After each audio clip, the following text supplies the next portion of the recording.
noite, gente. Dando continuidade. Todo mundo está me escutando? Estamos sim. Dando continuidade ao que Jailza estava falando, o diálogo temático desta noite tem por título o currículo escolar, o projeto pedagógico e a BNCC nos anos iniciais, cuja atividade será direcionada pela professora Ellen Aline Rodrigues de Lucena. A nossa proposta faz interlocução com estudantes do curso de Pedagogia e outras licenciaturas, e professores dos anos iniciais do ensino fundamental, por estarmos associando uma reflexão nesse espaço de formação em conjunto com as práticas que convergem para a discussão da BNCC na atualidade, seja para os licenciados, seja para os professores. Eu sou Ana Luísa do Nascimento Moreira, estudante de Pedagogia do Centro de Ciências Humanas, Sociais e Agrárias da UFPB e voluntária do projeto de extensão, uma BNCC para refletir e dialogar dos saberes aos fazeres da prática pedagógica. Agora, apresento aos participantes nossa conferencionista da noite, a professora doutora Ellen Aline Rodrigues de Lucena, que possui mestrado e doutorado em Educação pelo Programa de Pós-Graduação em Educação da Universidade Federal da Paraíba, UFPB. Com graduação em Pedagogia nesta mesma universidade, atualmente é professora da Universidade Federal da Paraíba, Campus 3, e chefe adjunta do Departamento de Educação do CCHSA. Tem experiência em docência no ensino superior, supervisão escolar, coordenação pedagógica na educação básica, educação de jovens e adultos, EJA, desenvolve estudos e práticas educativas nos seguintes temas: currículo, avaliação, educação de jovens e adultos, aprendizagem e educação ao longo da vida, educação em prisões, literatura de cordel na educação, é membro do grupo de estudos sobre aprendizagem e educação ao longo da vida no contexto internacional, na linha de pesquisa, educação para pessoas privadas de liberdade e integrante do núcleo de investigações e práticas em educação nos espaços de restrição e privação de liberdades, educarceres/UFSK.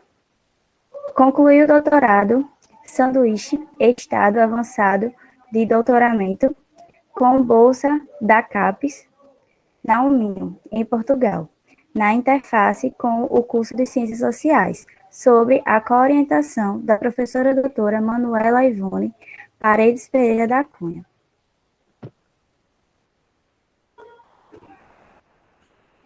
Pode apresentar, Ellen. Bom, gente, boa noite a todos e a todas. Fico muito feliz, né, com esse convite, Silvânia, que você me fez, né, sobretudo porque a gente está hoje aqui, pelo que eu entendi, né, nós estamos com alunos da graduação e com professores já que estão na prática, não é isso?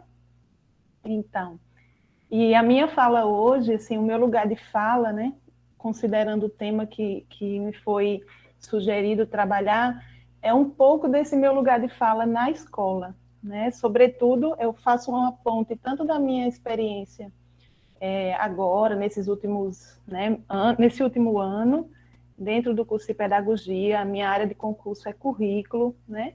Mas, sobretudo, eu trago uma discussão prática, efetiva, né? De como a gente pode pensar a implementação desse que a gente tão temido, né? Esse tão temido BNCC, essa tão temida BNCC no nosso projeto político-pedagógico, né? E aí eu gosto sempre de dizer que a gente tem um pouco, nós da universidade, né? A gente tem um pouco de receio quando a gente fala da implementação dessa BNCC. Por quê? Né? É uma coisa que realmente nos incomoda, né? E por que nos incomoda? Por toda a contextualização com a qual ela foi construída, né? Tudo que eu assisti o primeiro vídeo da professora Ana Cláudia, né? Fiz questão de assistir até para não ser repetitiva, e a gente vê ali naquela contextualização toda a questão mercantil, toda a questão econômica, né, que foi constituída a BNCC. E é nesse contexto, né, de angústia, mas também de pensar assim, temos ela, é a que temos, como que a gente precisa colocar ela na prática, ao mesmo tempo sendo dentro da nossa perspectiva humana, crítica, né, participativa, como é que a gente pode recontextualizar essa BNCC que é obrigatória, né? Então, eu queria colocar logo essa contextualização da minha fala nesse sentido, gente, porque realmente não vou mentir para vocês, não é uma coisa simples, dá uma certa angústia a gente falar em aplicação da BNCC tal e qual ela está constituída, né, como ela está constituída. Eu vou passar os slides, vou ficar sem ver vocês agora, qualquer coisa vocês me chamam aí por voz, tá certo? E aí a gente pode ir interagindo. Bom, o tema, né, central, como está aí, deixa eu abrir aqui os slides. O currículo escolar, o projeto político-pedagógico e a BNCC nos anos iniciais. Eu fiz uma inversão aí dessa lógica, não trabalhei dentro dessa ordem cronológica, começo falando sobre o currículo, depois vou para a BNCC e termino com o PPP. Né? Mas aí, como diz, a ordem dos fatores, né, não altera o produto. Enfim, gente, existem vários conceitos de currículo, né? Então, são vários conceitos de currículo. A Ana Cláudia trouxe alguns, né? E a gente sabe que existem conceitos de currículo ligados à perspectiva pedagógica e conceitos de currículo ligados a uma perspectiva política, crítica, né? E aí eu começo conceituando pela origem da palavra mesmo, né? Então, o termo currículo, ele vai derivar do latino, do verbo latino correr, né? E essa corrida, né? Esse significado de pista de corrida, ele vai nos remeter ao currículo da escola, né? Ao todo tempo a gente faz associações com o currículo da escola. Então, a pista de corrida, esse ato de correr, esse percurso, né? Esse currículo é tudo que ocorre durante o percurso, é o caminho. Então, quando a gente fala em currículo na escola, a gente tem que sempre lembrar da origem dessa palavra, currículo, né? Essa pista de corrida, todo esse percurso. Eu só trago para ilustrar, né? E aí, eu gosto também de ilustrar fazendo umas analogias, né?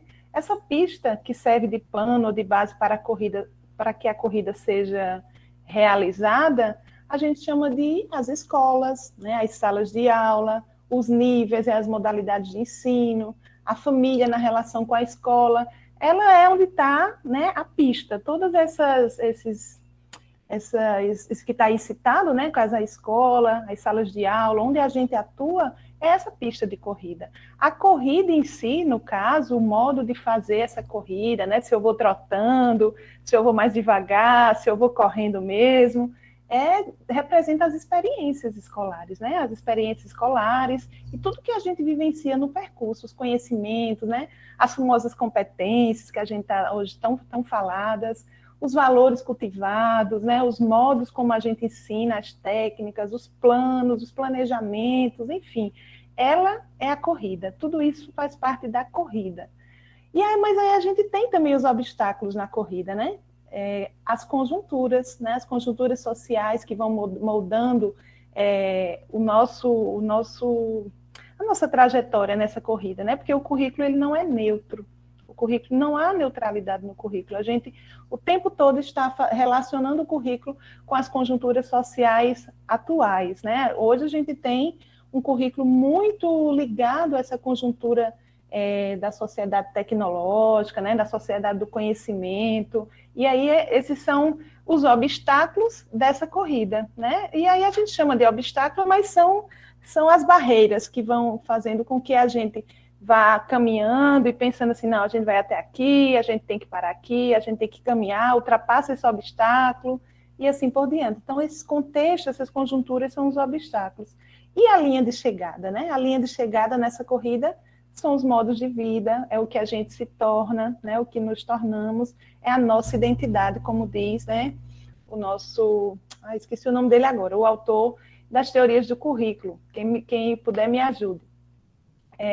Ele vai falar que o currículo é a identidade, é um documento de identidade, né? E aí a gente chama esse momento como a linha de chegada. Tadeu?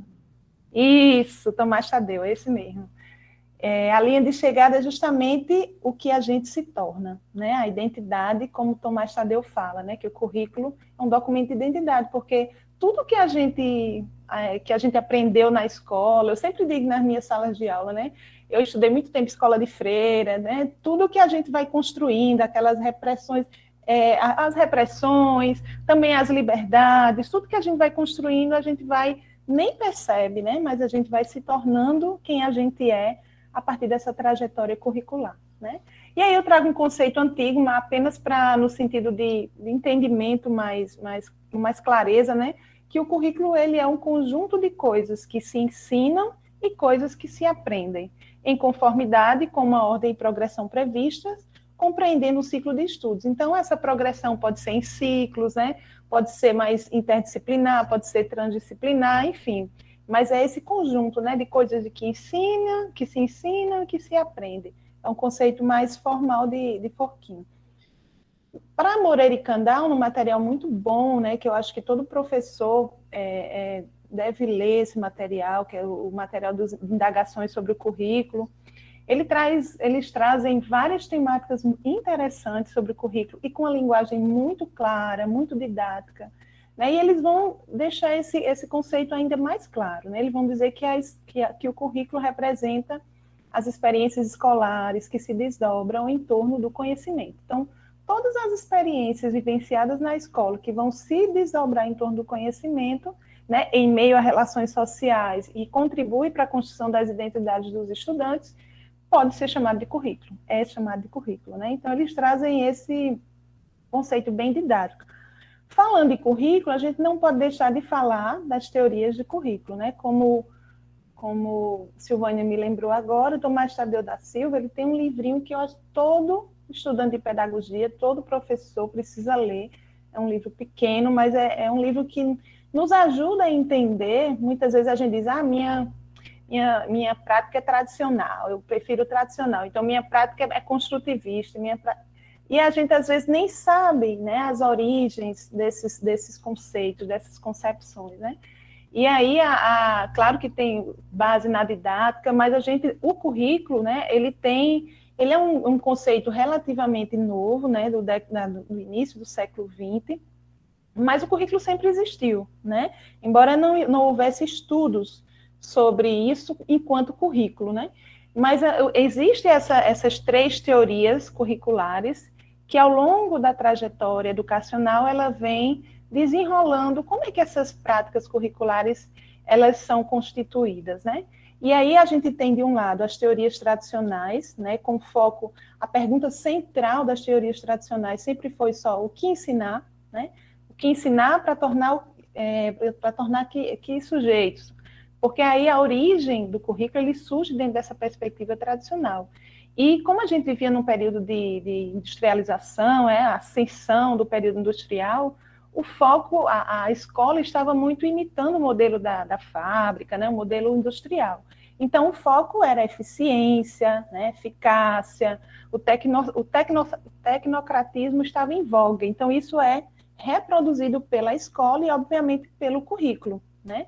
Então, o foco nas teorias tradicionais era o ensino, a aprendizagem, a avaliação, todos esses elementos que hoje ainda faz parte da nossa prática pedagógica, mas que nesse contexto aí não se analisavam as problemáticas sociais que estavam por trás, por exemplo, da falta de aprendizagem de determinados alunos, não se analisava, não se tem uma compreensão crítica de conceitos educacionais como aprendizagem, como avaliação, não existia, né? Aí a ideia era só pensar na questão dos meios para que se promovesse esse currículo.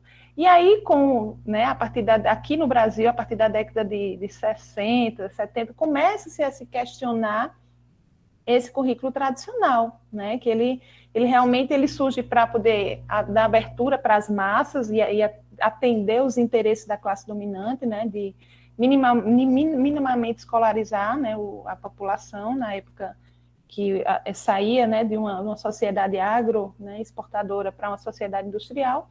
E aí as teorias críticas, com todos essas categorias que são aí elencadas, né, e com esses autores, eles vêm criticar essas teorias críticas, né, e dizer essas teorias tradicionais, e dizer assim, poxa, a gente tem que agora pensar o que é que o currículo está fazendo, né? A pergunta central das teorias críticas é o que o currículo faz, né?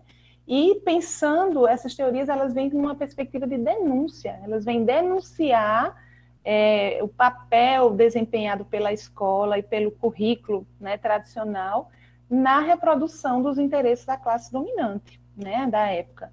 Então, eles percebem a escola como apenas reproduzindo esses interesses. E aí, dentro dessas teorias críticas, a gente pode perceber dois grandes grupos, né? Tanto um grupo mais focado nessa lógica da reprodução da escola, do currículo, e um grupo mais que acredita na transformação, que não é muito negativo, que não pensa a escola numa perspectiva muito de negatividade, pensa na perspectiva que a escola tem um potencial de transformação, mesmo através de currículo, né? E aí vem por outro lado, as teorias pós-críticas, que têm uma perspectiva muito de incertezas, ela é crítica, mas ela também faz algumas críticas às teorias críticas, né? No sentido de que agora não é mais pensar a educação e o currículo pela lógica da divisão de classes, né? Existem outros grupos que precisam ser incluídos nesse currículo que não estavam sendo contemplados, né? Então, é aí onde entra a discussão do multiculturalismo, né? A questão da identidade, a questão da subjetividade, enfim, é um currículo que vai mais indagar, na verdade, como é que esse currículo ele pode ser pensado a partir dos discursos que se produzem, né, através do texto que institui esse currículo, né? A lógica aí é uma lógica mais do discurso. Quais são os discursos que são produzidos no debate sobre o currículo? E aqui eu não vou me alongar, né? Eu vejo que isso também foi muito debatido. Qual é o contexto que a gente tem hoje, né? Até da instituição da própria BNCC. É um contexto onde essa BNCC foi construída, foi dentro de uma perspectiva neoliberal, né, que pregou ideais de Estado mínimo, de eficiência, de eficácia, né, um contexto neoconservador. Então, a ideia é um Estado forte, né, no sentido de algumas temáticas conservadoras, e um Estado mínimo, né, no sentido da economia, na perspectiva da economia. E dos benefícios sociais, aliás, dos benefícios sociais. Então, a gente tem hoje esse não sei nem chamar, né, esse círculo aí, que, na verdade, faz com que o currículo hoje ele recaia, né, como uma instância também que vai atender a esse estado regulador. Né? De que maneira? Através das avaliações externas. Se nós não cumprirmos, e aí vem o nosso papel enquanto educadores, né? A gente critica, a gente tem todo o nosso questionamento, mas a gente tem que buscar saídas no sentido de aplicar essa política dentro de uma perspectiva mais humana, né? E crítica e emancipatória. Por quê? Porque lá no final, o estado regulador que a gente tem hoje, ele vai, de certa forma, ele vai lá na frente cobrar através das avaliações externas, né? Então, esse currículo é um currículo no sentido que a gente não desejaria, mas é o que a gente tem. Aí eu trago só essas pautas, né, do neoconservadorismo, que é o que hoje a gente tem visto, né, a escola sem partido, a educação. Eu vi um exemplo na Turquia, né, que retiraram a teoria da evolução de Darwin do currículo escolar.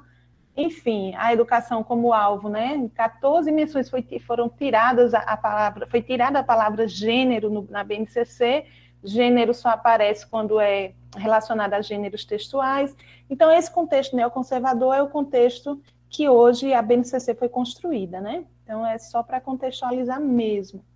Mas aí, o que a BNCC e o PPP têm a ver com isso, né? Que relações eles têm? Aí eu trago essa ideia de uma brecha fenda, né? Mesmo a BNCC sendo um documento prescritivo, obrigatório para todo o território nacional, instituindo a proposta de um currículo nacional comum, com metas de aprendizagens iguais para todo o país, as redes de ensino ainda, mesmo que orientadas pela base, têm autonomia, eu coloco aí entre aspas, porque é uma autonomia relativa, mas as redes têm certa autonomia para elaborar ou adequar os seus currículos, assim como as escolas têm a prerrogativa de contextualizá-los e adaptá-los aos seus projetos pedagógicos. Então, apesar de toda essa nossa angústia, poxa, a gente vai ter que aplicar isso do jeito que está aí, a gente tem uma arma na nossa mão, né? Que é, digo, não é uma arma no sentido positivo, não uma arma no sentido negativo. Uma arma no sentido de que a gente pode recontextualizar esse currículo, trazendo para as concepções de educação, de sociedade, né, de conhecimento que a gente acredita através da proposta curricular, através do PPP na escola, através da nossa prática enquanto professores. Então, essa é uma brecha fenda que a gente encontra aí nessa relação. E uma coisa que é importante, gente, lembrar é que o PPP, o PPP não, a BNCC, quando ela foi instituída, houve um amplo debate, né, para que, depois de instituída, começasse os trabalhos para a sua implementação, né? E está aí o grande gargalo, né? Foi colocado até 2020, mas por conta da pandemia foi prorrogado para 2021, né? E aí a gente tem essas instâncias para a implementação da BNCC, né? Primeiro começa aí a BNCC. Essa BNCC, para ser implementada lá na prática, ela precisa passar por esses caminhos aí.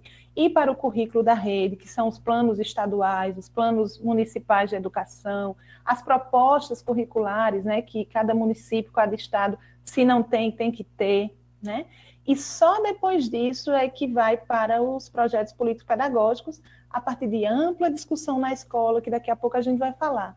E só depois do PPP construído coletivamente, com ampla participação, é que ele chega nos planos de curso, planos de aula do professor.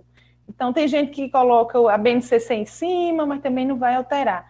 Mas chega lá no final, é na prática do professor, mas passa por todo esse processo. Infelizmente, o que a gente tem visto, e eu digo pela minha experiência há bem pouco tempo, como a gestão dos municípios não estavam conseguindo construir as suas propostas curriculares, havia uma cobrança dentro das escolas de que os professores já preparassem seus planos de aula, seus planos de curso, baseados na BNCC.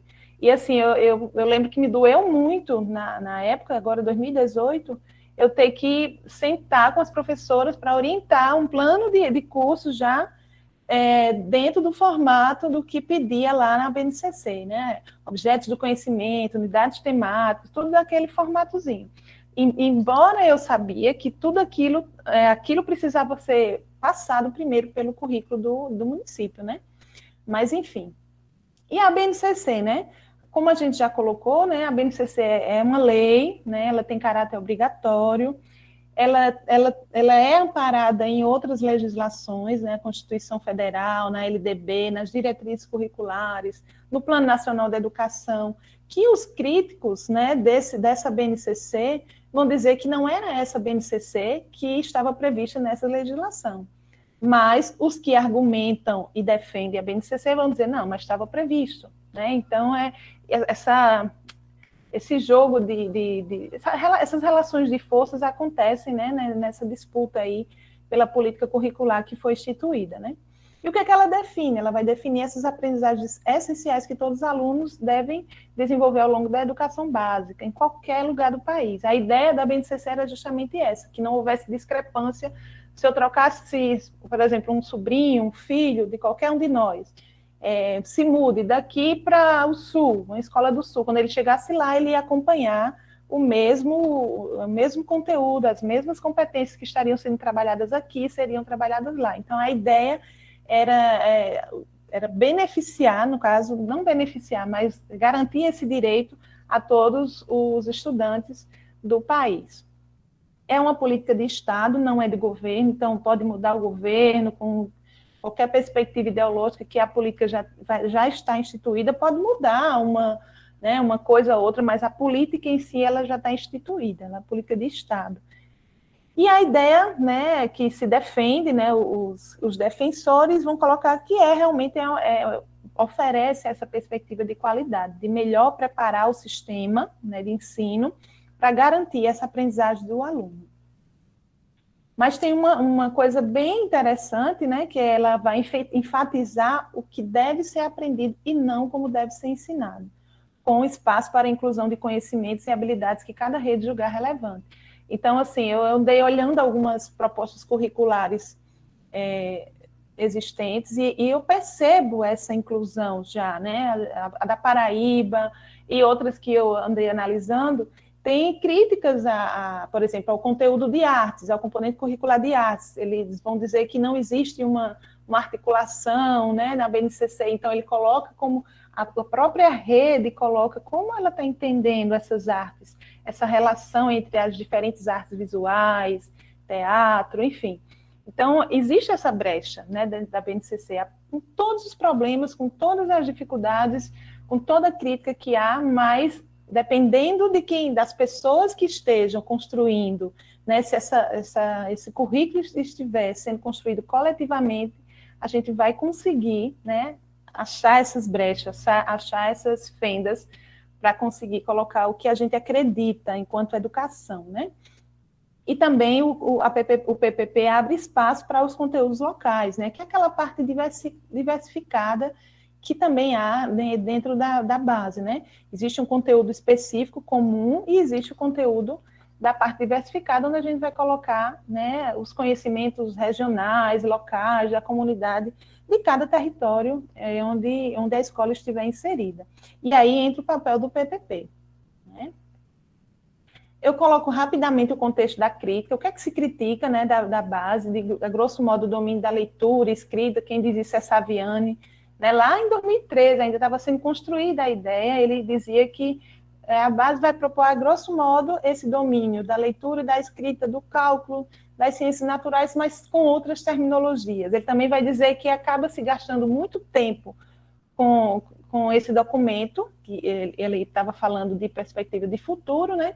Quando, na verdade, as grandes questões da educação não eram contempladas, não eram consideradas nas políticas, não eram levadas em consideração, que é a formação precária, né? A formação continuada dos professores, né? A questão da estrutura física das escolas, e tantas outras questões, gente, que a educação precisa de investimento e acaba não tendo o devido investimento. Então, o currículo é trazido como uma perspectiva salvacionista, que vai salvar a educação, né? E é essa crítica que Saviani fez desde o início, né? Então, ele também critica a questão das avaliações, né, que vai acabar ajustando, né, esse funcionamento da educação aos parâmetros das avaliações externas, né, desde as internacionais até as nacionais. Então, esse é o contexto da crítica. Outra crítica que é feita é a questão das ausências, né, que a gente percebe na BNCC. Onde é que estão os indígenas? Onde é que estão os mais empobrecidos, os negros, as mulheres, na base, né? Nas entrelinhas, a gente consegue tirar, né? E aí, é aí onde entra o nosso papel de educador, nas entrelinhas. Mas aí o que os críticos colocam, e sobretudo Arroio, ele coloca, há também as ausências dos sujeitos silenciados em todo o processo de construção dos currículos, entre eles os próprios professores. Ele cita os anteriores, que eu falei, mas ele cita também que há uma ausência de fala, né, no texto da base, dessa questão da identidade do professor, dos funcionários da educação, né, das funções que ele assume no ambiente escolar. Enfim, gente, essa ausência, ela é constituída como algo que tem, e isso tem tudo a ver com as teorias pós-críticas do currículo, né, quando ele fala no discurso, no texto, né, quando a gente deixa algo de fora para ser entendido só nas entrelinhas, isso também é uma postura política, né? Então, é nesse sentido que Arroio faz a crítica. E ele continua, né? Outra crítica é a do esvaziamento de uma discussão teórica acerca de alguns conceitos importantes, como competências, habilidades, fica tudo nas entrelinhas, cultura, diversidade, deixa excessivamente vago sobre qual postura epistêmica a ser adotada. Lembremos, e aí coloca, né, que a aparente ausência epistemológica não significa que há ausência de uma postura política. E aí ele traz como aquela mensagem de Montuto, que se você se cala diante da injustiça, você escolhe o lado do opressor. Então, por mais que esteja muito claro, muito claro não, né? Por mais que esteja nas entrelinhas, né, as concepções pedagógicas, os conceitos que podem estar por trás ali de algumas práticas, de algumas habilidades, de algumas competências da BNCC, há esse esvaziamento teórico, né? E essa é uma das críticas. E aí a gente vai chegando agora nessa relação, né? Como é que a gente vai equilibrar essa balança PPP, BNCC, né? Considerando esse contexto todo que a gente já tem falado. Primeiro, eu coloco que os PPPs sempre foram, por definição, o campo de resistência da escola sobre as políticas educacionais que desconfiguram o papel da escola pública. Enfim, gente, se a gente for analisar a história da construção do PPP, ela é do período de redemocratização do país, né? Lá na década de 80, depois com a Constituição de 1988, com a LDB, né? A gente tinha propostas muito centralizadoras, propostas curriculares que vinham sempre de cima para baixo, e a gente não tinha esse instrumento riquíssimo que é o nosso projeto político-pedagógico, que é onde a gente pode colocar a identidade da escola, mesmo que venham as demandas, no caso do MEC, do governo central, né? Então, foi uma conquista, né, da gestão democrática, desse movimento de redemocratização do Brasil. Então, mais do que nunca, e eu coloco em vermelho, porque mais do que nunca os PPPs não podem representar um documento de gaveta, deve estar em constante construção coletiva. Devem revelar o currículo ofertado pela escola, e nessa relação PPP e BNCC, a gente tem que exercitar o fazer científico da pedagogia. A gente tem que buscar esse caráter científico da pedagogia, que é de analisar a prática educativa, né? De realmente ter a pedagogia como uma ciência da educação que vai definir, que vai estudar esse fenômeno educativo e dentro desse processo de ação, reflexão e ação. Então, é nesse momento de reflexão coletiva do PPP, de construção desse PPP, que a gente vai analisar e vai colocar o nosso papel enquanto pedagogos, enquanto professores em ação, né? E aí onde a gente vai construir a autonomia e a identidade pedagógica da escola, transformando esse currículo, não um currículo apenas de cima para baixo, mas um currículo em movimento. Então, eu acredito muito no PPP, né, como esse instrumento que vai fazer esse movimento de recontextualização do que a gente muitas vezes só critica, a gente coloca como algo que vem de cima para baixo, mas a gente não exerce esse papel, esse nosso papel de pedagogo, que é de vamos estudar esse fenômeno educativo, que é a BNCC, de que maneira a gente pode recontextualizar, a gente pode trazer ela para o nosso favor, né? Dentro dessa concepção crítica da educação. De que maneira a gente pode fazer isso? E aí eu trago um conceito de Libânio, que ele vai dizer que o projeto representa a oportunidade, a direção, a coordenação pedagógica, os professores e a comunidade tomarem sua escola nas mãos, definir seu papel estratégico na educação das crianças e jovens, organizar suas ações, visando atingir os objetivos a que se propõe. É o ordenador, norteador da vida escolar. Gente, eu sou experiência viva. Eu cheguei na escola que eu trabalhava, não essa recente, mas a que eu trabalhei 10 anos, não existia PPP, existia um papel lá dizendo que era PPP. E eu não me esqueço, né, quando a gente juntou a equipe que ia sistematizar o PPP, até pouco tempo antes de sair da escola, o porteiro dizia: Ellen, e aí, vai ter reunião hoje? Era para a gente sentar, porque ele também participava da reunião de construção do PPP. Então, assim, quando eles participam, quando todos participam, aquilo fica mais vivo, a gente se sente mais partícipe daquele processo e você quer colocar em prática. Agora, quando não, quando é um documento de gaveta, para que eu vou botar em prática? Né? Então, esse é o grande gargalo também do PPP. Mas, afinal, como elaborar o PPP de acordo com a BNCC, né? Esse também é algo que a gente já tem dificuldade de construir o PPP, quanto mais um PPP alinhado à BNCC, né? Aí eu trago algumas sugestões, né? Claro que não muda muita coisa, só inclusões, né? Dentro do processo de construção. Eu trago, primeiro, alguns aspectos norteadores, né? Devemos primar pela qualidade da sua elaboração.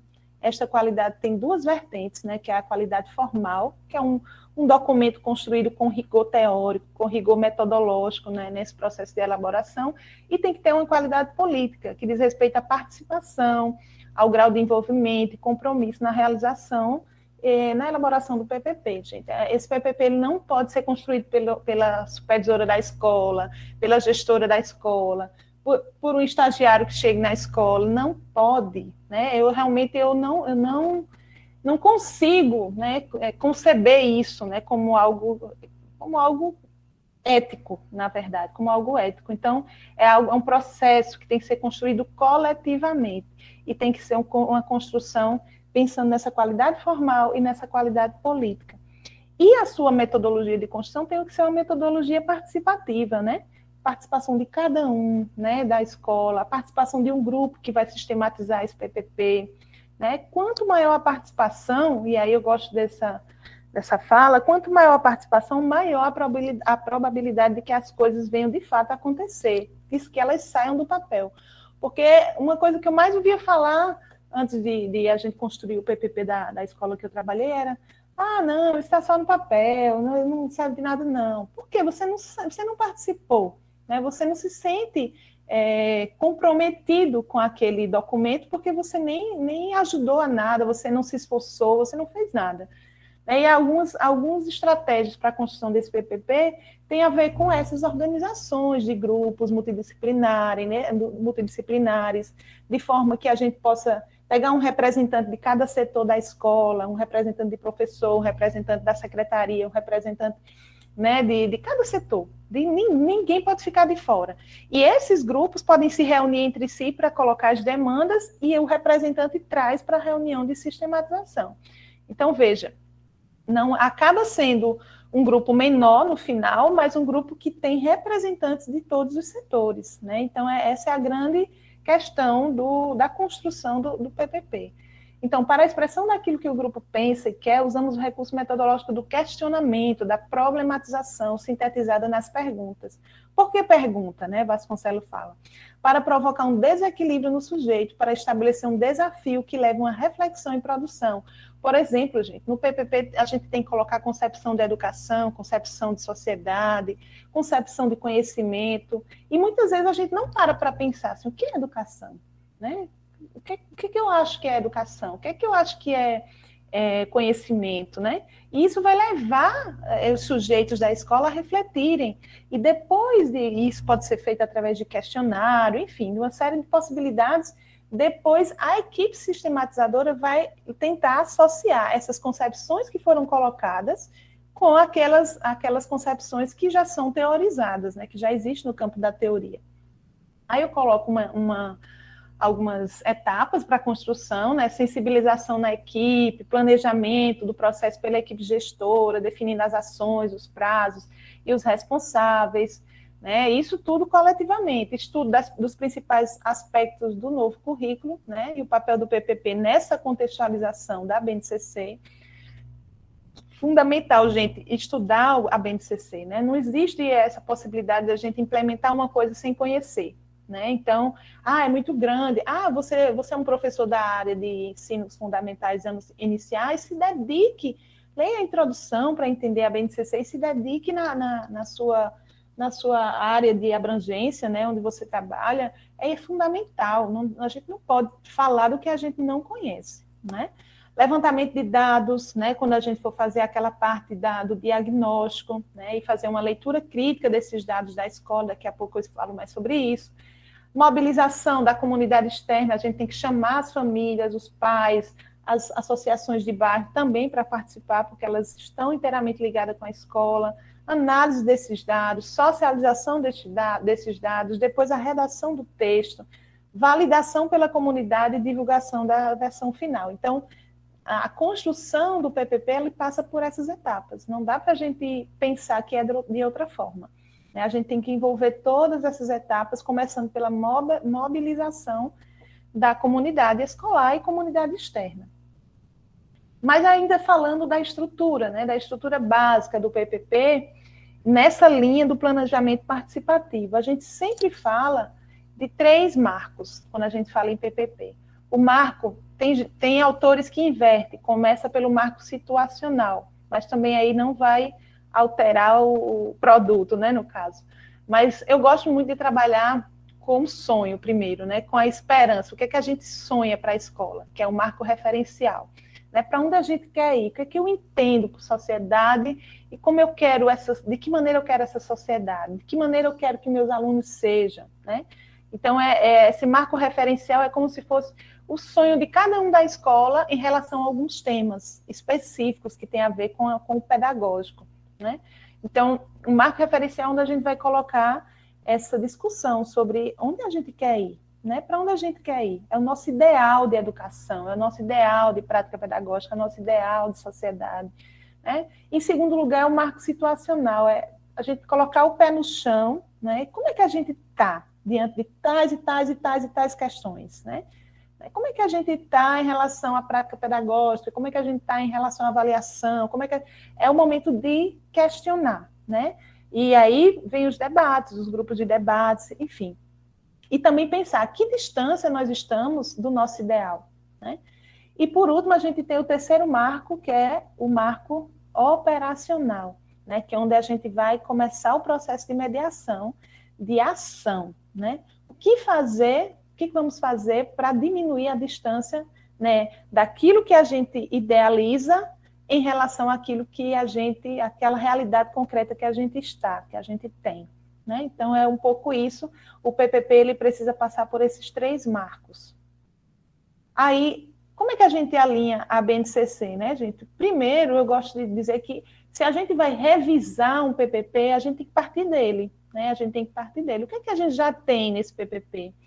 O que é que pode ser acrescentado? E aí a gente vai pensando nos autores, nas teorias, pensando nas concepções pedagógicas que estão lá implícitas lá na BNCC, né?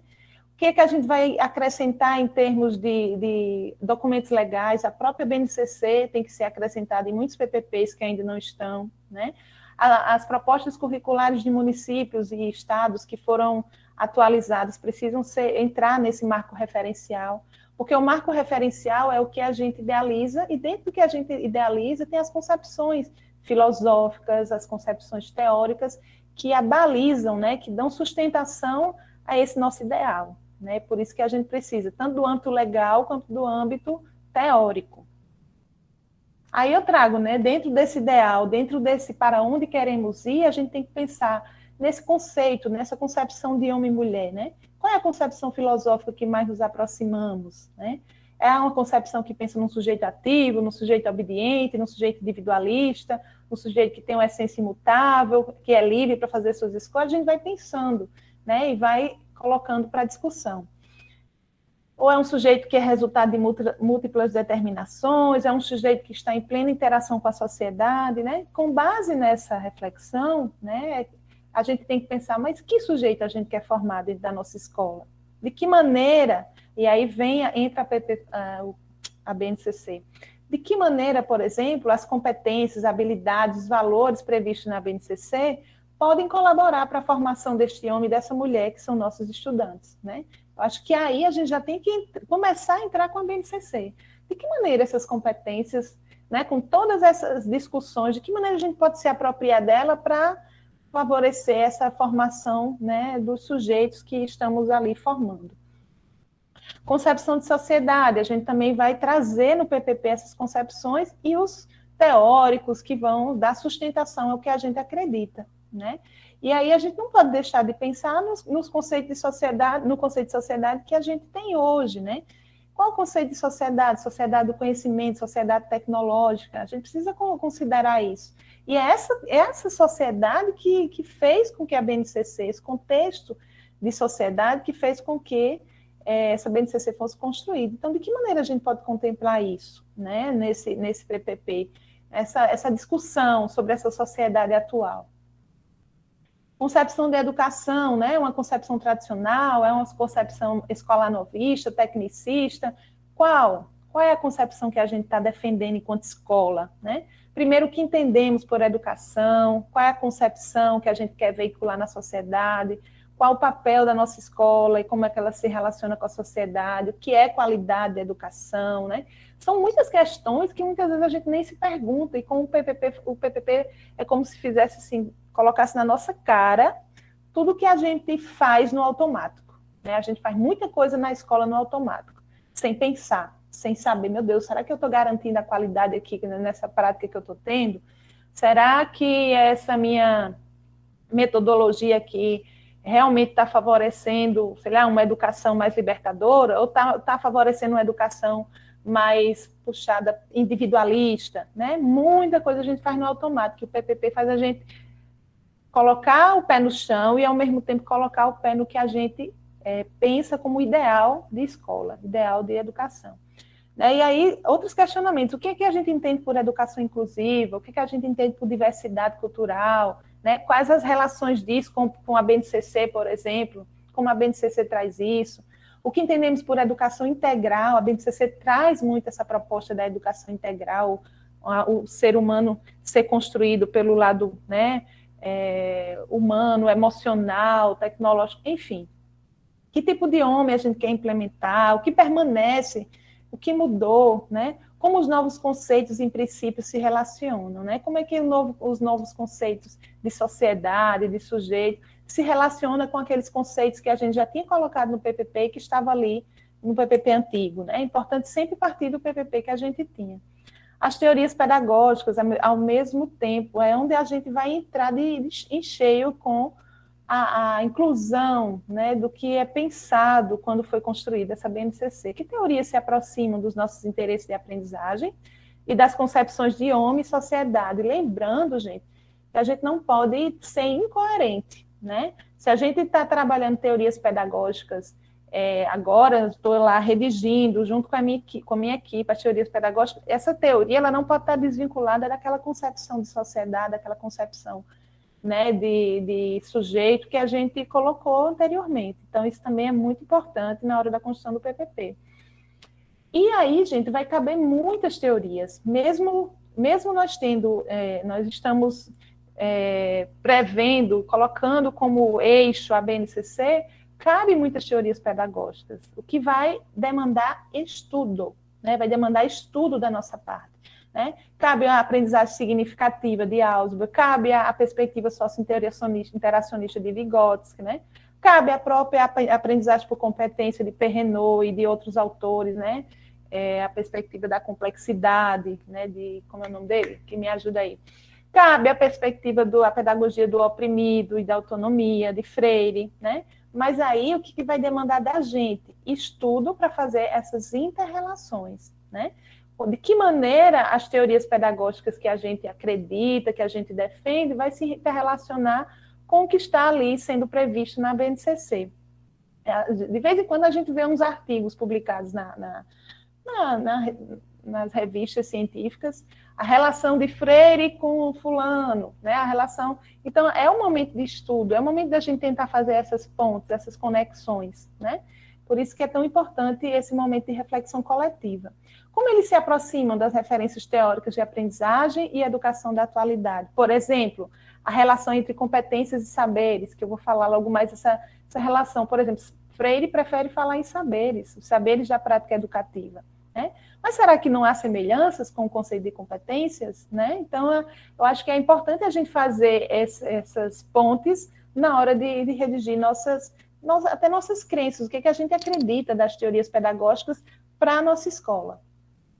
Aí eu trago também a concepção, né, de aprendizagem, os 4 pilares de educação, né, do relatório Jacques Delors, que também é algo que está muito presente na BNCC, de que maneira a gente vai contemplar esses 4 pilares, o aprender a conhecer, o aprender a fazer, o aprender a conviver, o aprender a ser.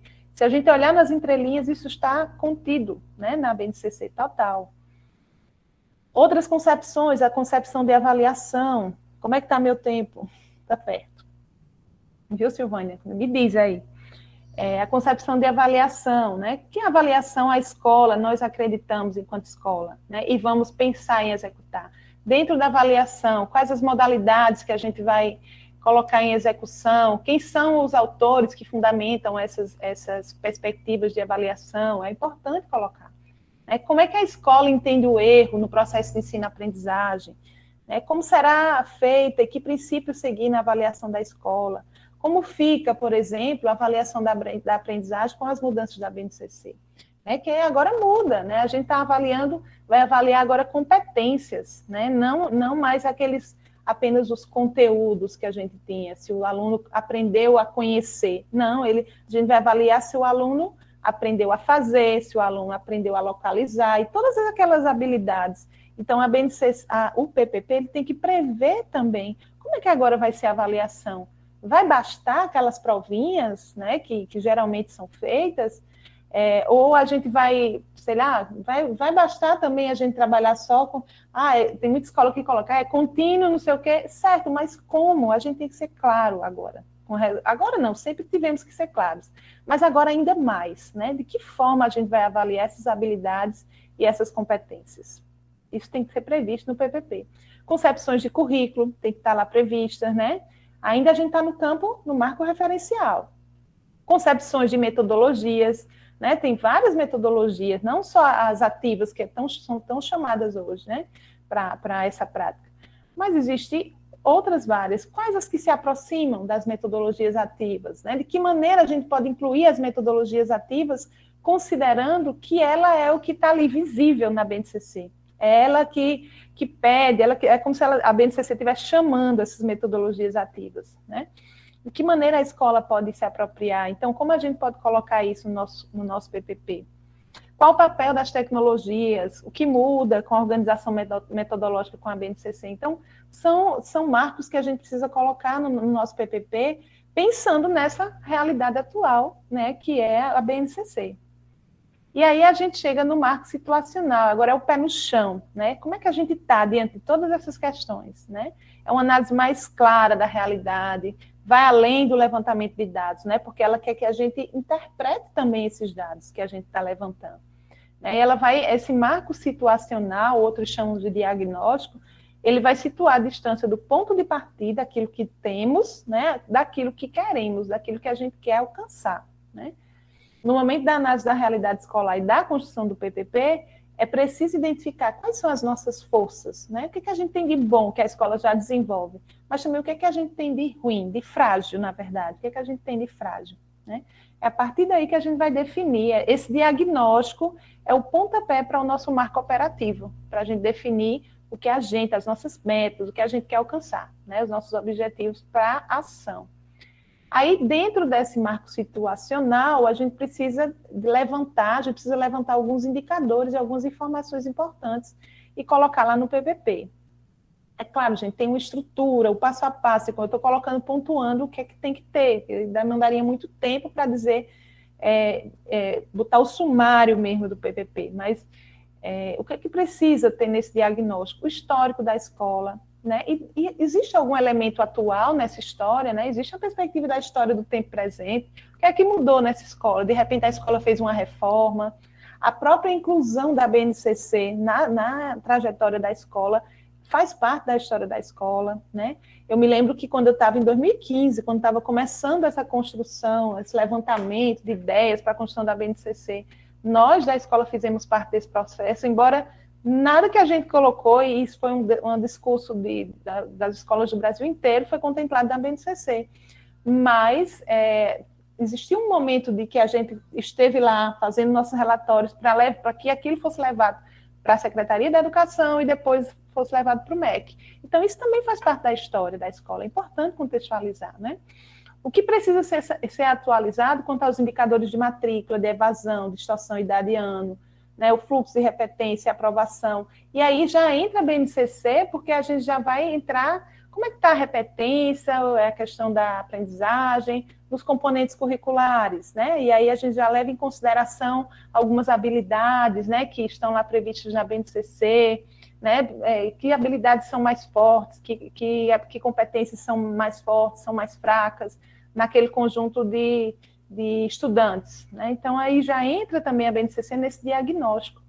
Com base nessas competências gerais, por exemplo, da BNCC, quais as que já são fortes na escola e são facilmente identificáveis? Porque tem, gente, tem muita escola que desenvolve muita coisa boa, né? Então, se a gente for analisar essas competências à luz da nossa prática, tem muita coisa que já acontece. Então, é importante a escola dar visibilidade a isso. Quais as competências que a gente já desenvolve nos projetos que a gente desenvolve na escola, né? E em tantas outras práticas. Como é que a gente percebe isso? E que competências precisam ser fortalecidas?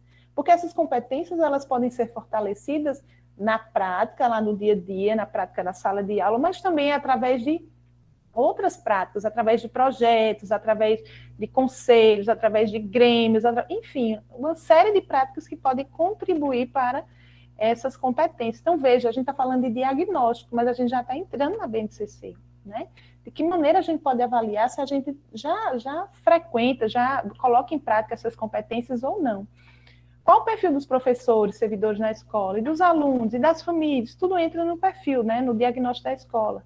Quais os indicadores de aprendizagem que a gente tem? Eles estão alinhados às expectativas de aprendizagem da BNCC? É interessante isso, porque tem escolas, por exemplo, que já colocam suas provinhas, né, alinhada aos descritores das avaliações externas, né? Que existe uma crítica muito grande a isso, assim, porque você acaba utilizando a escola, as crianças ficam associadas diretamente a essas avaliações externas. Mas existem escolas que fazem isso, né? E de que maneira isso está ligado com a BNCC? Como a gente pode fazer isso de uma maneira mais humana, gente? A gente não botar aquela, que eu já vi muito isso, a semana de avaliação que a escola faz anterior à avaliação externa, né? Aí as crianças ficam lá presas, fazendo aquela avaliação. De que maneira a gente pode ir trabalhando essas habilidades, essas competências, sem precisar fazer uma semana de avaliação, já que na outra os alunos já vão ser, né, cobrados a fazer parte dessa avaliação externa. E aí a gente acaba tendo uma prática muito, na verdade, antiética, muitas vezes. Como é a estrutura física da escola? Né? Continua a mesma? Algo mudou? Teve reforma? E como é que é o planejamento da gestão? O que continua? O que foi necessário mudar? E o planejamento da escola mesmo, entre os professores? Estão contemplando essas discussões da BNCC? Está tendo estudo? Tudo isso é diagnóstico. Né? A gente precisa colocar lá no PPP a cara da escola. Aí eu trago um pouco da caracterização, né? O que é que tem que ter? Isso aí foi tirado de um PPP de uma escola, mas para a gente ir passando. Como estão as metodologias, né? O foco ainda está no professor, o foco está no ensino, está nos métodos, está na aprendizagem. A gente precisa colocar isso como, né, algo dessa pergunta, como estamos. Porque a BNCC hoje, o foco é na aprendizagem, né? O foco é no aluno, né? Tanto que antes a gente colocava no nosso plano de curso, né? Fazer com que, não sei o que, o aluno. Não, hoje a gente já bota o verbo direcionado para o aluno. Né? Então, como é que estão? Nossas metodologias estão favorecendo esse direcionamento com foco para o aluno? Né? Como está a relação espaço-tempo nas práticas educativas, gente? Essa questão espaço-tempo é muito problemática, né?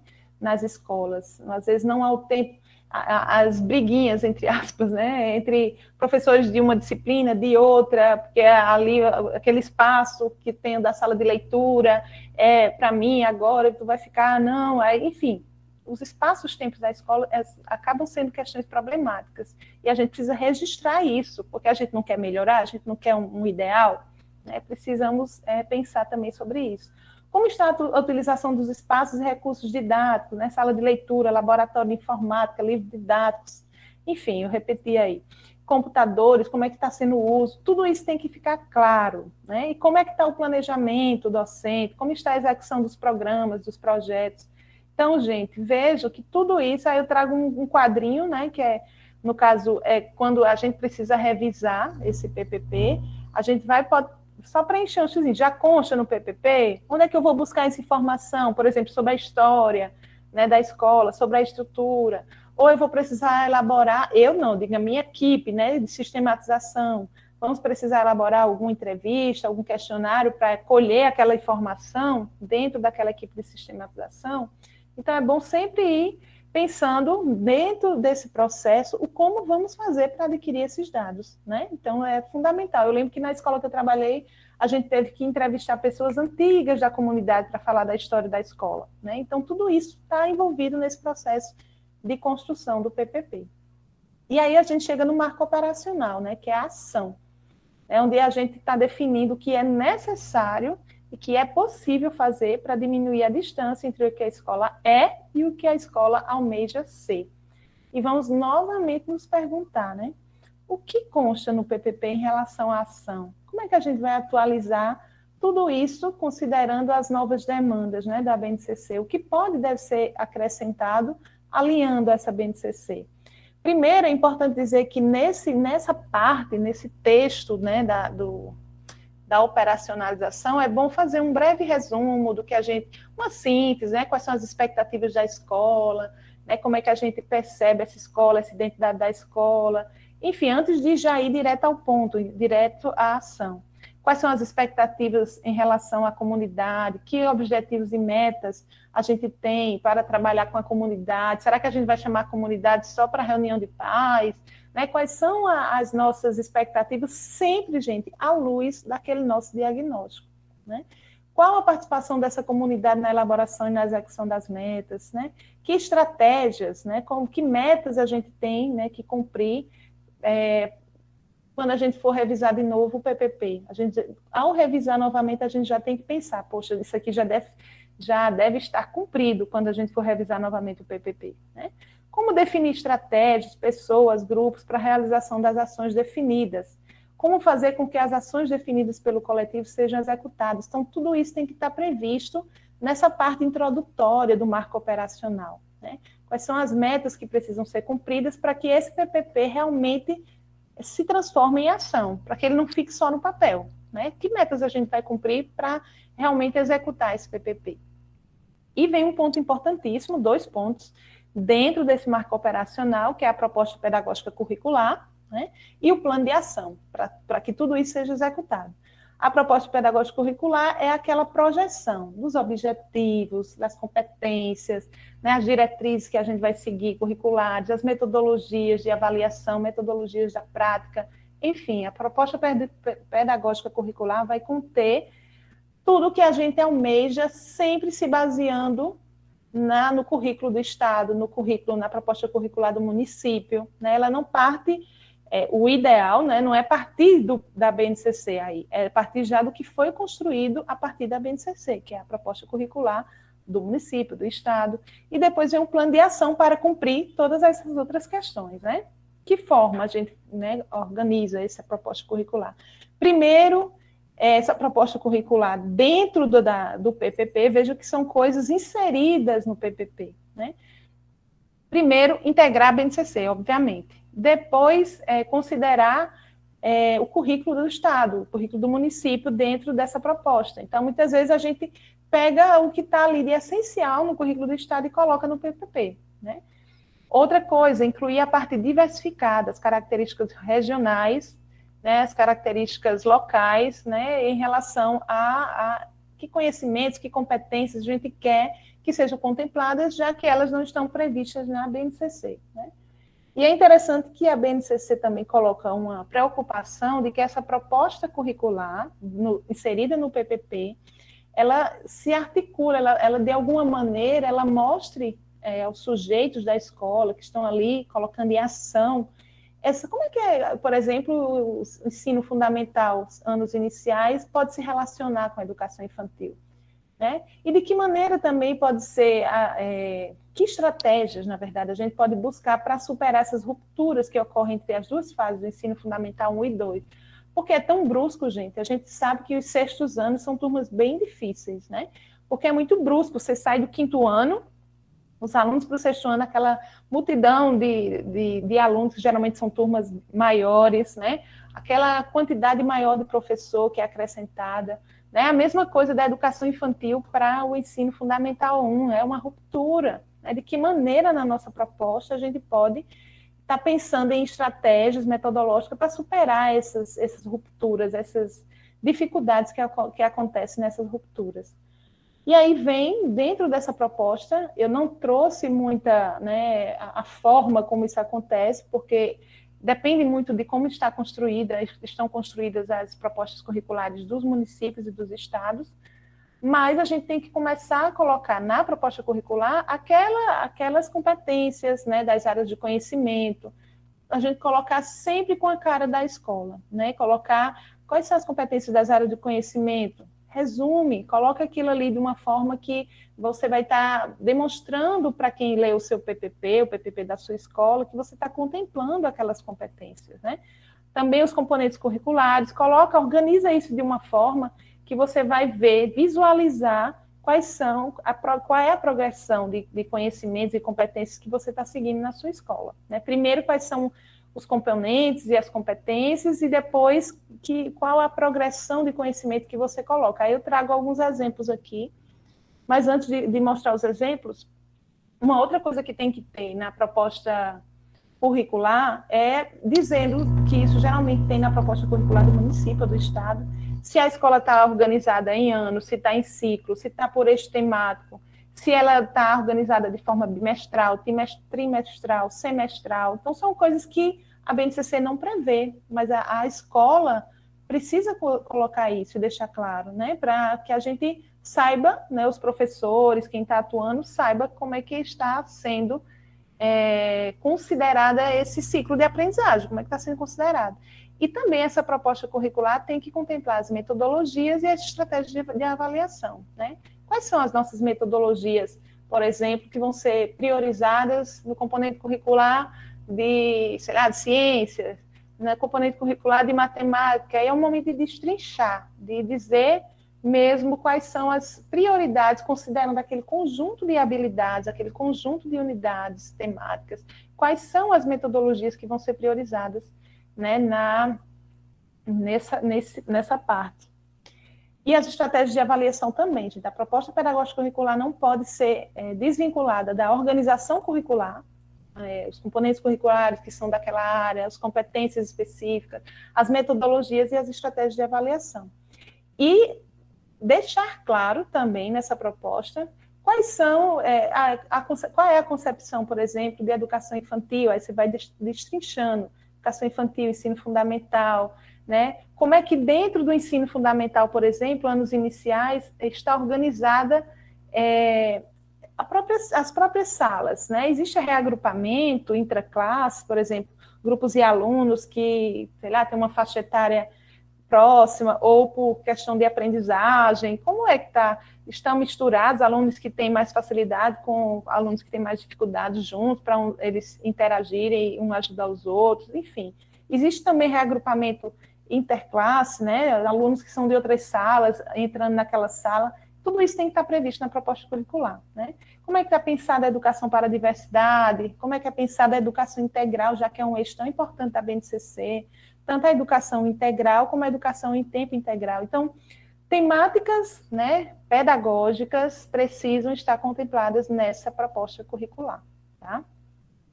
Aí eu trago aqui o exemplo da proposta curricular da Paraíba, né, que geralmente eles estão colocando objetivos específicos de aprendizagem, né? Então, tem a definição do organizador curricular, que são os eixos, as unidades, os objetos. Então, lá na proposta curricular da Paraíba, que é recente, de 2019, ele já organiza dessa maneira. Por exemplo, o primeiro ano, né, objetivos de aprendizagem, os conteúdos, e coloca do lado todas as habilidades que vão ser adquiridas a partir daquele eixo, né, oralidade. E aí a gente pode trazer esse material para a discussão da sistematização do PPP e fazer uma seleção, fazer o que a gente vai trazer desse conteúdo, né? Dessa proposta para dentro do PPP.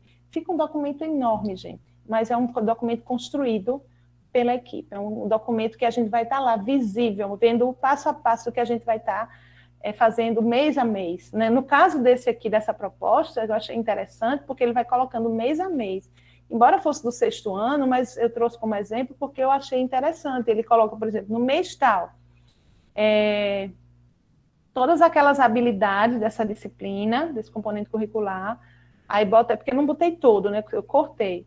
Os objetos de conhecimento, olhe, a BNCC, eles trazem objetos de conhecimento muito vagos, né? Então, a gente pode acrescentar. Vejo que aí, nessa proposta, eles acrescentaram os conteúdos, né? Os objetos de conhecimento são na BNCC o que a gente entende por conteúdo.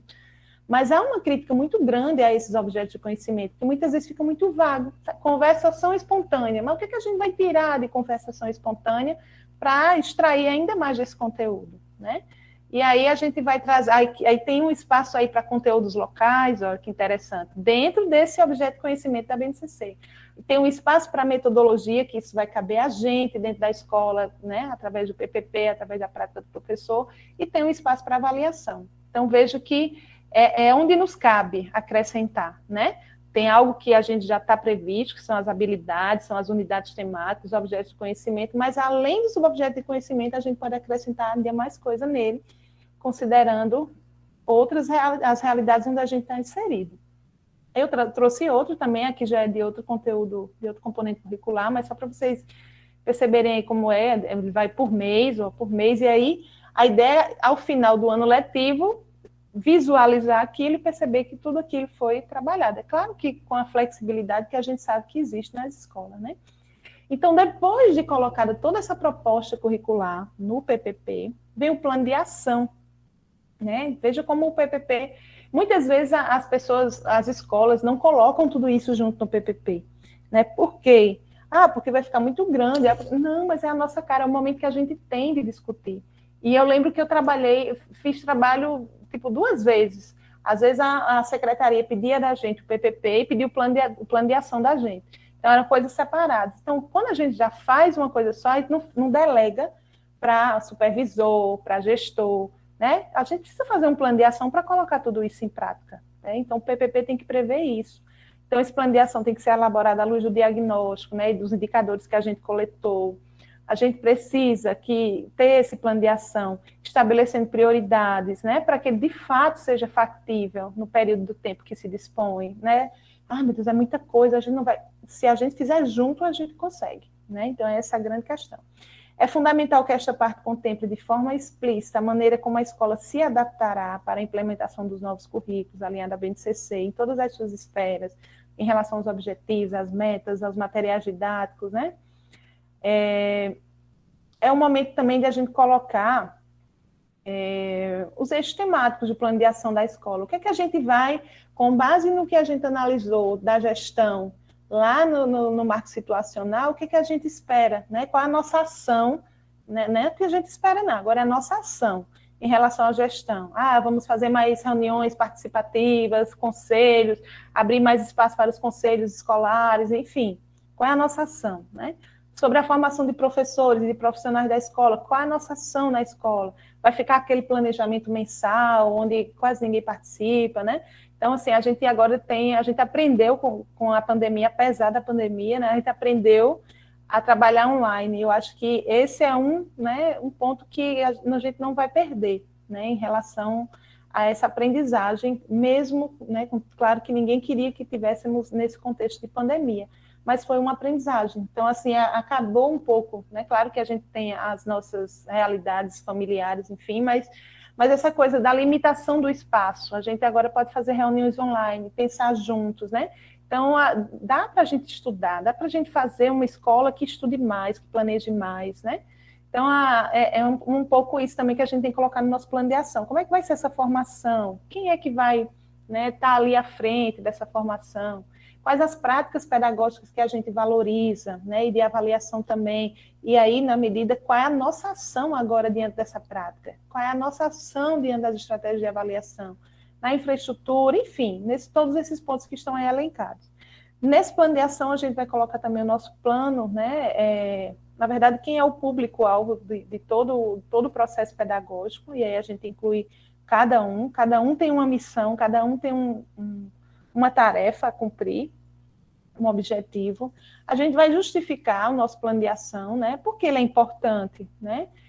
Justamente, a gente vai justificar, não é grande coisa, a gente vai justificar dizendo que justamente a gente tem um ideal, a gente precisa cumprir com base em toda a realidade diagnóstica que a gente levantou, a gente tem uns pontos fortes, a gente tem uns pontos fracos, então a justificativa é no sentido de mostrar a necessidade desse plano, né, para que a gente tenha lá na frente o que a gente idealiza, que é uma educação mais de qualidade, né, com base naquelas concepções que a gente elencou.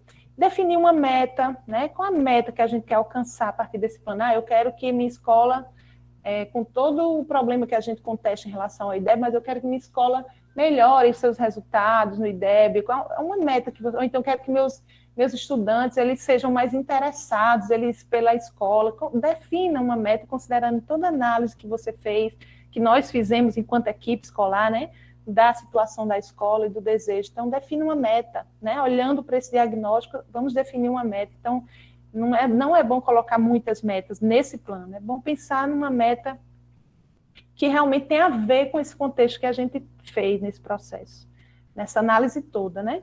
Objetivos, o que a gente pretende alcançar por meio desse plano, né? Quais as questões mais específicas, também listar a fundamentação teórica, claro, vai ser baseada naqueles eixos, naquelas concepções que a gente trouxe, teorias pedagógicas, enfim.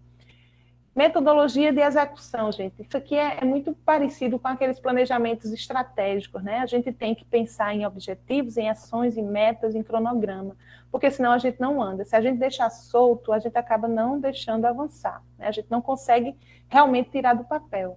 Então, é preciso descrever detalhadamente o que será necessário realizar na execução do plano de ação para que a meta seja alcançada. Então, colocar lá o objetivo, qual é a função do supervisor, que ação ele vai desenvolver, qual o objetivo. A meta é garantir pelo menos 90% da articulação entre o que está no PPP e o que está executado nas práticas pedagógicas, por exemplo. Que cronograma para cumprir essa meta? Dá um cronograma. Então, a ideia é botar nesse plano de ação algo que realmente fique factível, que a gente visualize o cumprimento daquelas metas. Aqui é outro exemplo. E aí vem, né, a gente colocar nesse texto do plano de ação, como é que a gente vai acompanhar, vai monitorar esse plano, os recursos e as referências, tá? Então, é só para ilustrar. E aí eu já estou começando a finalizar, né, quais são as lições aprendidas diante de tudo, de toda essa construção, de todo esse alinhamento que a gente faz constrangida, né, com a BNCC, mas pensando nessa perspectiva humana. Quais são as lições que a gente tira, né? Primeiro, de que o currículo é sempre resultado de uma seleção e exclusão. Todo esse trabalho que a gente faz, a gente deixa escapar algum conhecimento, a gente deixa escapar alguma competência, a gente não é 100%, né? Mas porque o currículo é isso, né? Já vem prescrito, mas a gente vai tentando colocar isso, mas não vai ser 100%, porque o currículo sempre vai ser seleção, sempre vai ser exclusão de conhecimento e inclusão de outros. Outra lição, que o currículo é resultado de um constante processo de negociação que envolve o campo teórico, os textos legais, os profissionais que atuam nas instituições, as crianças, suas famílias, o contexto geral da instituição, ou seja, o contexto da prática, e, portanto, a implementação dos textos e das políticas. Então, vejam, o currículo não é só o que está lá na BNCC, ela envolve todos esses textos, né, que estão lá na teoria, nas bases legais, enfim, tudo até chegar na prática, onde a gente atua. E dentro dessas lições aprendidas, quais os desafios que o discurso político, no caso, né, manifestado através da BNCC, nos impõe? Aí eu trago como reflexão, né? Como é que a gente, diante dessa angústia, como não transformar esse currículo em uma mera mercadoria, na medida em que a BNCC se articula como uma arma transformadora e salvacionista? Como é que a gente faz isso de uma maneira a não colocar esse BNCC como algo que vai salvar a humanidade da educação, na verdade, salvar a educação? Como que a gente faz para não retomar aquela tradição técnica das políticas de educação, em que o currículo é primordialmente seleção, organização do conhecimento, né? Que a política curricular vigente desenvolve uma proposta focada em competências, em habilidades. Como é que a gente faz isso? Né, de não retomar essa tradição lá daquelas teorias tradicionais, que tem a partir do tecnicismo, considerando que a gente tem uma BNCC que retoma um pouco esses ideais. Como é que a gente pode fazer de uma maneira a não seguir metricamente esses ideais de mercado, né? Será que há escapes possíveis no contexto da nossa prática? Será que há linhas de fuga? Aí eu trago como reflexão, que eu acho que eu já até trouxe, mas fala-se hoje em competências, isso é de um texto de Moacir Guadotti, que eu adoro, né? A boniteza de ensinar com sentido, se eu não me engano o nome do texto. Fala-se hoje de competências profissionais do professor, mas ele disse que existe uma moda, né, nessa palavra de competência, que eu dei uma ajustada na citação dele, mas o que ele, só para parafraseei, né? Mas podemos incorporar também, será que a gente não pode incorporar a proposta freiriana de saberes, ainda que o centro esteja nas novas competências, na BNCC, esteja o foco por competência, de que forma a gente pode fazer esse diálogo dentro do PPP, mesmo sabendo que a BNCC foca nas competências, mas de que maneira a gente pode humanizar essas competências? A ideia é essa, né? Como é que a gente pode, se é que isso é possível, né? Os saberes necessários à prática educativa representam uma alternativa frente ou ao lado do enfoque por competência. A gente pode caminhar lado a lado, como promover esse diálogo, né? Aí ele traz, Gadotti traz, que Paulo Freire preferia falar de saberes e não de competências. Uma palavra que para Freire, né, está muito associada à tradição utilitarista, tecnocrática, ao mundo da empresa, enfim, competitividade, enfim. Ele fala de saberes necessários à prática educativa, lá no livro Pedagogia da Autonomia. Então, esse livro é um livro que todo pedagogo tem que ter, um livro de cabeceira, né? Que se a gente fizer uma análise, um diálogo, a gente vai entender e vai percebendo as nuances, né? As proximidades com esse discurso da competência, com viés mais humano, né? Porque ele fala em rigorosidade metódica, ele fala, né, na autoridade do professor, ele fala em muitas questões que estão muito próximas dessa educação por competência, que, ao meu ver, acaba sendo uma educação com sentido, né? Na medida que você não conhece por conhecer, você conhece para mobilizar aquele conhecimento, né? Mesmo tendo uma base comum curricular, a possibilidade de uma resistência, de linhas de fuga a essa macropolítica no microcontexto, que é o do PPP, o da sala de aula, aí estou encerrando. A educação, eu trago essa fala de Pereira e Schultz, que ele diz, a educação é feita de sujeitos, e o currículo é o que dele se faz. Portanto, se o currículo também se faz através de sujeitos, esses sujeitos podem ser o vírus dessa maquinaria, ou eles podem só ser peixes mortos que seguem a corrente das águas. Eu amo essa citação, porque ela me impacta muito, porque eu não quero nunca ser esses peixes mortos, não quero estar nesse grupo de peixes mortos que seguem a corrente das águas. Eu quero ser esse vírus, né, que vai contaminar essa maquinaria, né, para que realmente essa educação, esse currículo, mesmo dentro dessa perspectiva tida como não emancipatória, mas que a gente possa recontextualizar isso, talvez trazendo para a perspectiva dos saberes, dialogando com a ideia dos saberes, não sei, mas a gente precisa tentar, né? A gente precisa tentar. E aí, por último mesmo, a escola não deve se furtar o dever de abrir ou ampliar o debate nos seus espaços democráticos, seja para pensar as rotas de fuga diante do que está instituído, seja para construir ou rever o seu projeto político-pedagógico e nele contemplar, através do debate coletivo, as lacunas identificadas na política curricular em questão, no caso, que é a BNCC, colocando-as na prática pedagógica. Então, a escola tem que ampliar esse debate, preencher essas lacunas, né? E fazer com que esse debate não se resuma ao que realmente está previsto, mas que a gente amplie, abra as possibilidades, né? E aí eu gosto também dessa frase da citação de Sacristã, para encerramento, que ele diz, o currículo molda os docentes, mas é traduzido na prática por eles mesmos.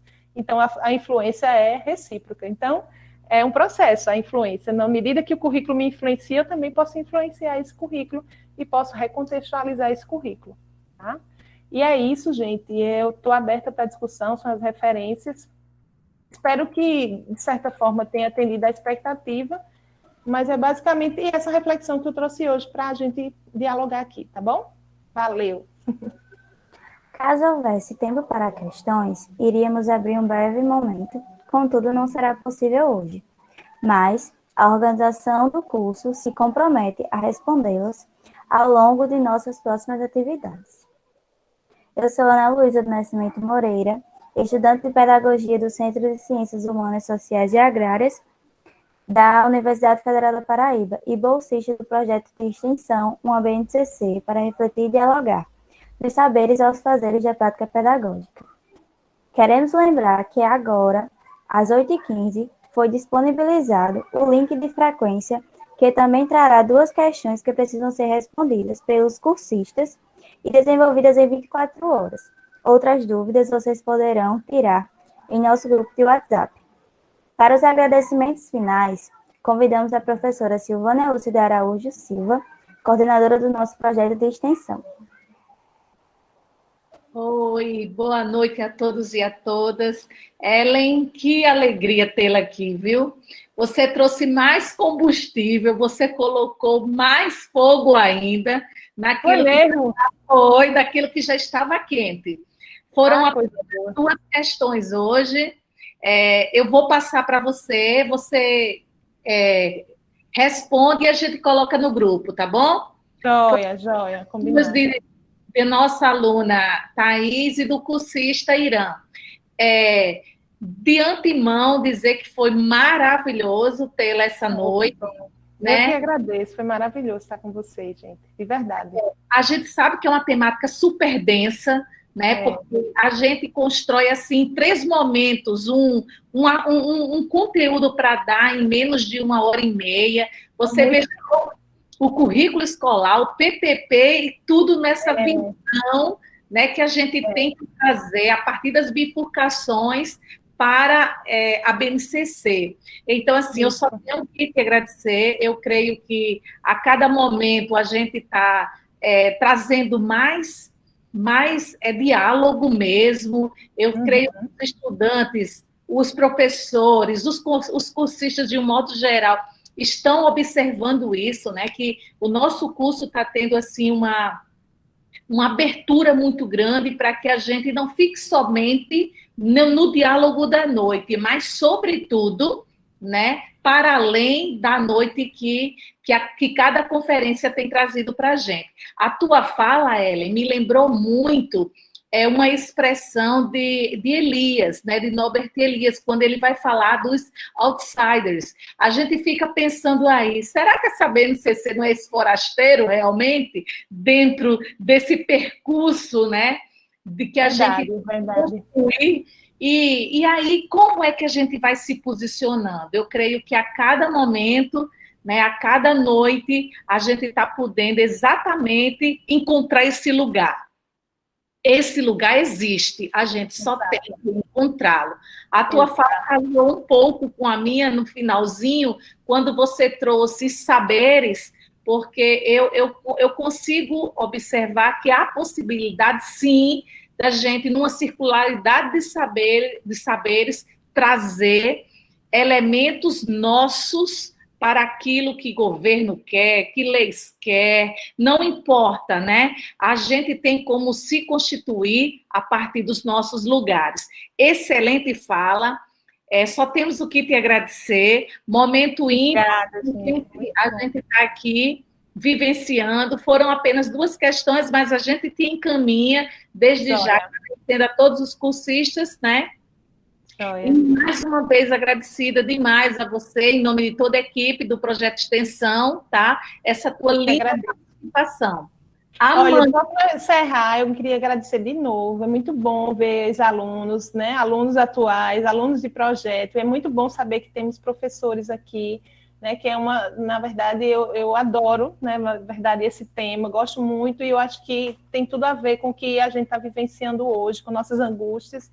E a gratidão por esse convite, porque quando a gente recebe um convite desse, a gente também se ressignifica, a gente vai atrás. Eu fui atrás de outras propostas curriculares, né? A gente vai atrás, poxa vida, deixa eu ver como é que está realmente acontecendo, porque às vezes a gente está no nosso lugar, um lugar muito do corre-corre do dia a dia, e uma situação como essa, um convite desse, nos mobiliza, nos faz caminhar, nos faz nos mobilizarmos, né? Então, te agradeço demais, porque para mim foi muito importante, né? Eu queria registrar isso, que para mim foi importante nesse contexto de discussão, já que é uma discussão que hoje está tão acalorada, né? Te agradeço muito, Silvânia. Muito mesmo, obrigada.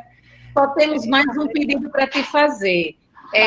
Envia para a gente os slides, porque todos os slides de cada palestra estão sendo compartilhada com o grupo inteiro, tá bom? Tá joia, tá joia. Envio sim. Beijo, gente. Fiquem com Deus. Completo. Um beijo, Conceição. Queremos finalmente agradecer a todos os participantes em nosso encontro do curso de formação para professores, uma BNCC para refletir e dialogar dos saberes aos fazeres da prática pedagógica. Em tempo, convocamos a todos e a todas para participarem de nosso próximo encontro, que será no dia 16 de novembro. Boa noite e até lá. Boa noite, gente. Tchau, tchau. Fiquem com Deus.